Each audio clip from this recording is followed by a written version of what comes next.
આજે આપણે બનાવીશું વઘારેલો રોટલો।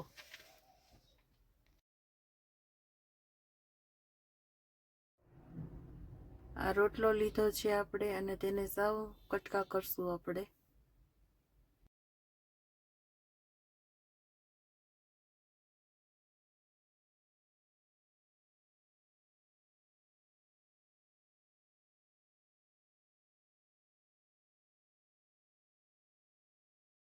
આપણે રોટલો ચોળી લેશું। થોડી ખાટી છાશ લેશું, તેલ, લવિંગ ભાજીયા, આદુ મરચાંની પેસ્ટ, કોથમરી, ડુંગળી સમારેલી, ટમેટાની પ્યુરી, મીઠો લીમડો, જીરું, રાઈ, હિંગ, હળદર, જીરું, ચટણી અને ગરમ મસાલો અને રોટલો ચોળેલો।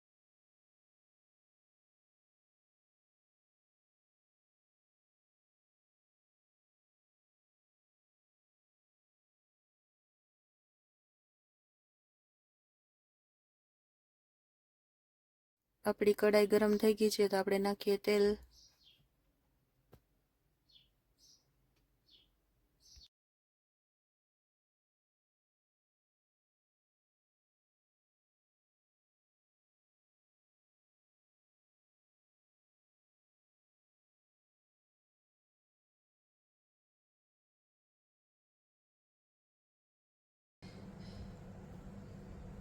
આપણું તેલ ગરમ થઈ ગયું છે, તેમાં નાખશું આપણે રાઈ,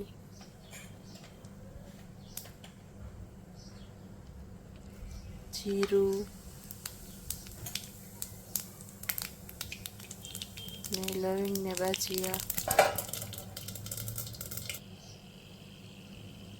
આપણી રાઈ સરસ ફૂટી ગઈ છે, તેમાં નાખીએ છીએ આપણે મીઠો લીમડો અને હિંગ નાખશું આપણે, હળદર નાખશું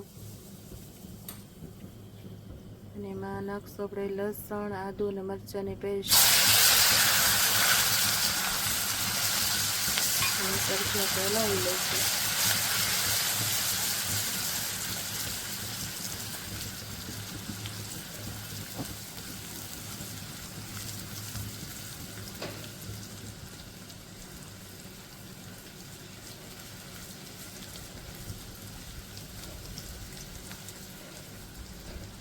હવે આપણે નાખશું ડુંગળી, જે ઝીણી સમારી લીધી છે આપણે।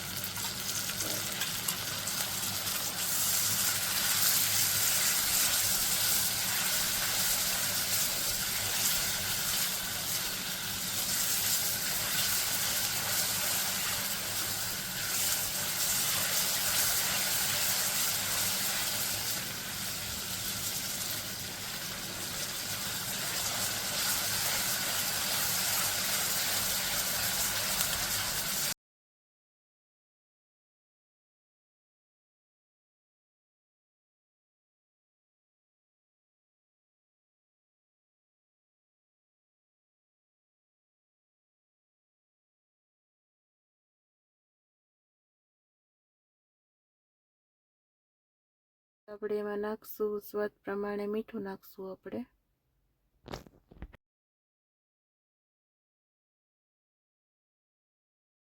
આપણે ટમેટાની પ્યુરી સરસ કરી લીધી છે, જેમાં મિક્સ થઈ જાય છે સરસ રીતે।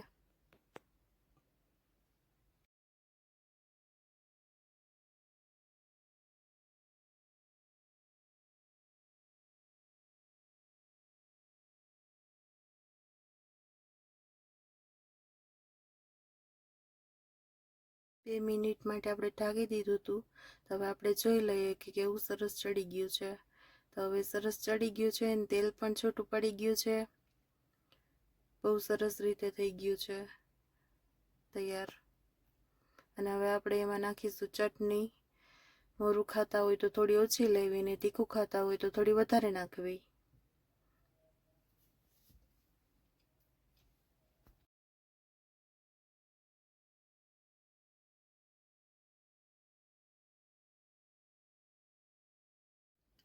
હવે આપણે નાખીશું જીરું અને સરખું બધું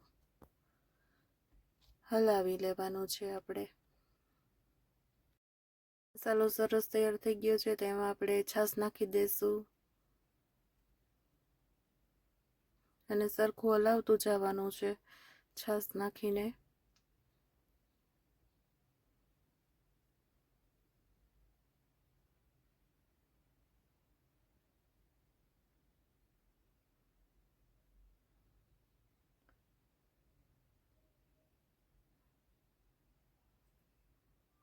હવે આપણે એમાં રોટલો નાખશું ચોળેલો.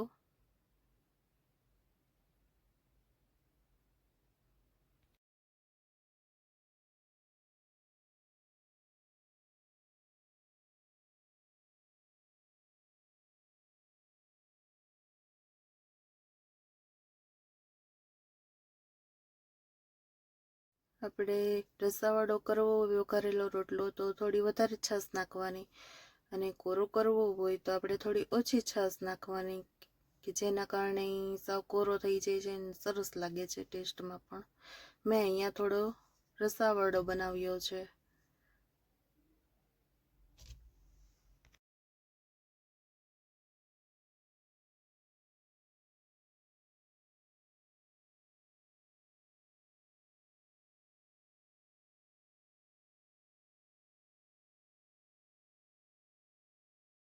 વઘારેલો રોટલો હવે સરસ તૈયાર થઈ ગયો છે.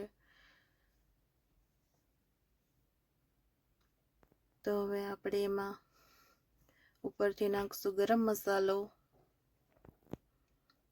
જેનાથી બહુ સરસ ટેસ્ટ આવશે.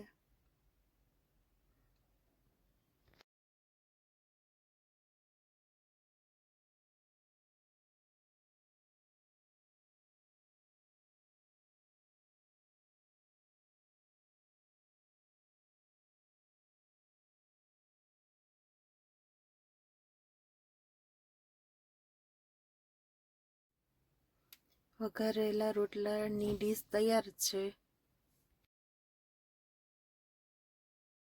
તમને મારો વિડીયો પસંદ આવ્યો હોય તો લાઈક કરો, શેર કરો અને સબસ્ક્રાઈબ કરો અને કમેન્ટ કરો.